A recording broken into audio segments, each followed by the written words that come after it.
We're going to jump right in because a lot of changes on the horizon for most families and all kids. Maybe there's a new school, but at the very least, there will be new teachers, new social situations, and new opportunities. Going back to school can bring on the jitters all around.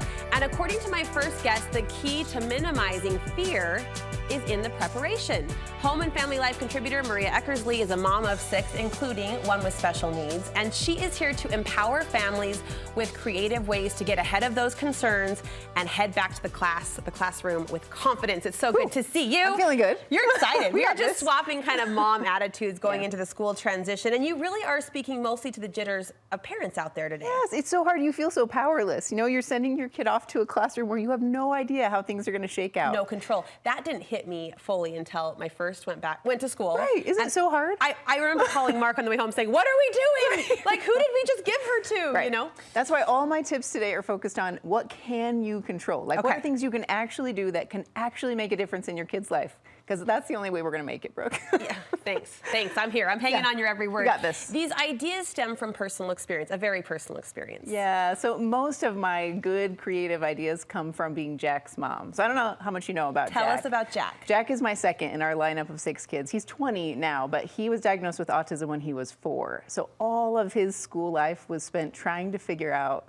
Honestly, it was just a really steep learning curve for me because I didn't know very much about autism, and I really had other kids to take care of at the same time. Sure. So I was trying to figure out, okay, how do I help him and apply those to my other kids at the same time? And that's really where most of these creative ideas come from troubleshooting Jack and then realizing, actually, this solution could work for any of my kids. Because you had to get creative because of his circumstances, the way he learns, the way he interacts. But you did find then that those solutions or those systems worked for your other kids too. Yeah, beautifully. Because honestly, it's just all about helping your kids feel connected to you and safe, right?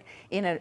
In a foreign environment, how can I help them feel safe? And that fits with any kid. That's what they all want, especially at the beginning of the year. So what's a strategy that worked for Jack? Okay, so I got to tell you my very favorite. Okay. And I learned this way too late. I figured this out when he was approaching high school. So one of my big fears with Jack is when he was in elementary school, I would be his room mom. I would show up in class all the time because I knew he was going to be hard. And I was trying to help as much as I could.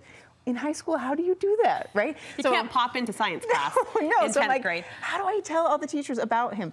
So here's my strategy. I made a selfie video. It wasn't fancy. It was maybe 3 minutes long where I introduced myself. And then I talked through Jack. I talked about his fears and where he struggled and what they should watch for. And hey, by the way, he hates writing with pencils. So if he struggles there, give him a pen. And I can't even tell you the feedback I got from teachers. I sent it to all the teachers that he had that semester. And you put yourself on camera. Yeah, just sitting in my car. You shared not only your mom voice, but your mom heart and your mom's strategies about your child. You sent it to them. They loved it. They loved it. I mean, and they would send it off. So if they had an aide in their classroom, they'd let the aide watch it, or even like the lunch lady watched it, so that they all. What was great is then he walked into this gigantic high school, and people were like, Jack, and he had no idea how they knew his name, but it was like.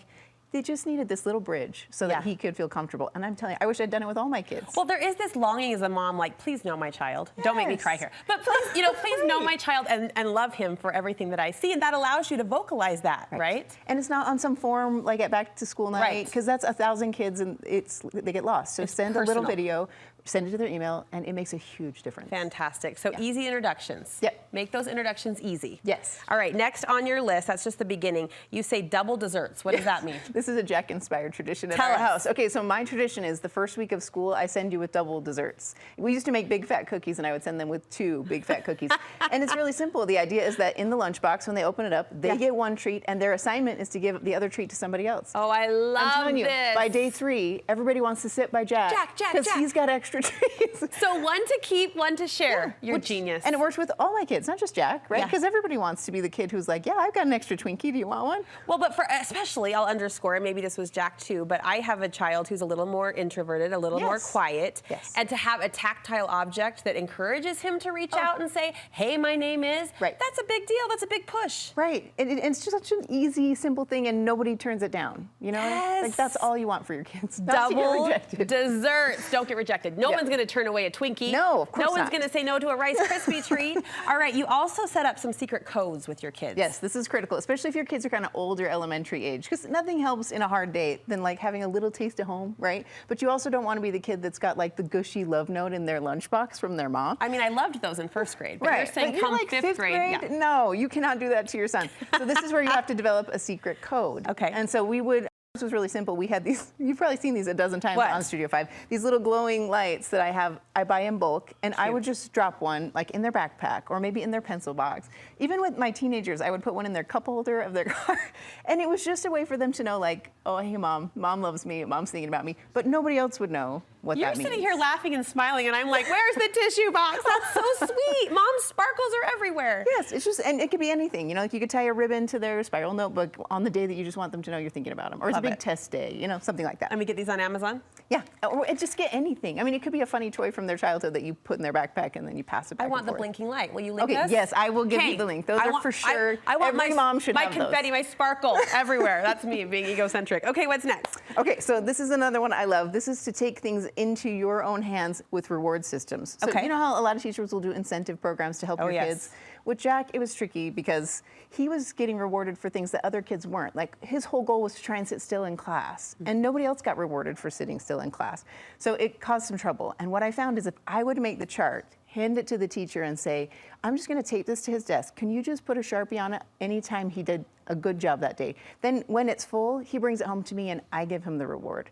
So nobody in the classroom even knows what that chart is for. It doesn't like list He wasn't anything. singled out for those No, tasks. it was just this little thing that a teacher could come by, but Jack cared a lot about it. So he would bring it home and be like, I got it. You know, we probably did 10 of these in 1 year because I'd network with the teacher and say, where's he struggling? Great, I'll make you a little card.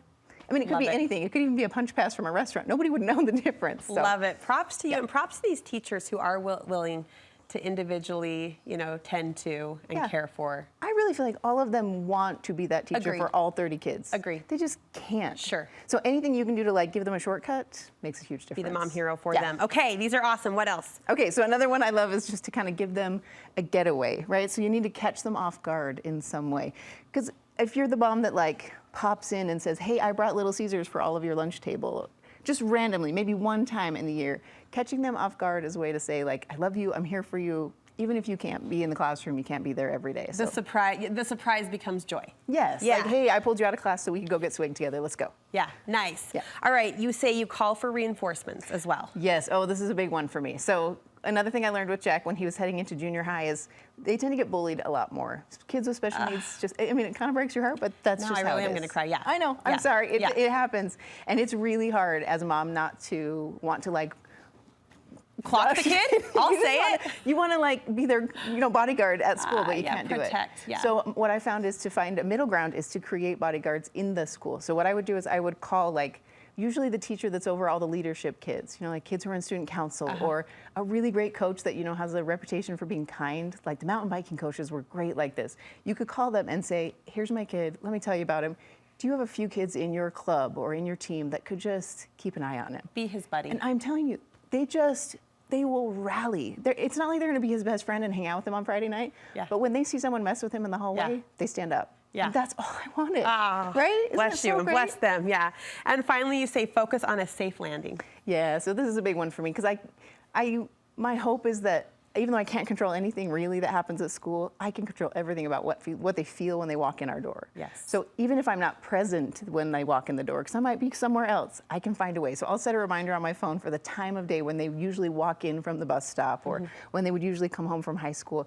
And then you just find a way to like pop in. So even if you're not there, I will go on my Alexa app and I will like drop in on the kitchen Echo Dot or on Violet's and be like, hey, how's your day? Or if you have Marco Polo and you can on your lunch break, you could leave a message for your kid and say, hey, don't forget to check your Marco Polo. Yeah. They just need a little reminder that you're thinking about them, you want to hear about their day, even if you can't be there. These ideas perfectly illustrate the brilliance that is Maria Eckersley and why we love her the way we do. You bring a practical piece to like heartfelt work, and we love that about what a you. kind So compliment. thank you for Thank making you. it easy, and you have made it easy to connect, and you have a freebie for us too. Yes, I just whipped this up because honestly I know most people can't create that. So this is just a simple printable. It's free on my website for if you're a mom with special needs or just a mom of any kid. It's the Punch Pass? The Punch Pass. Yeah. It's free. You can go grab it on my website. How can we do that? Just go to mecmom.com. Okay, this was really heart boosting. Thank you so Thank you, much. Brett. And tell Jack thanks for letting you share his story. I'll with do us. that. We appreciate it.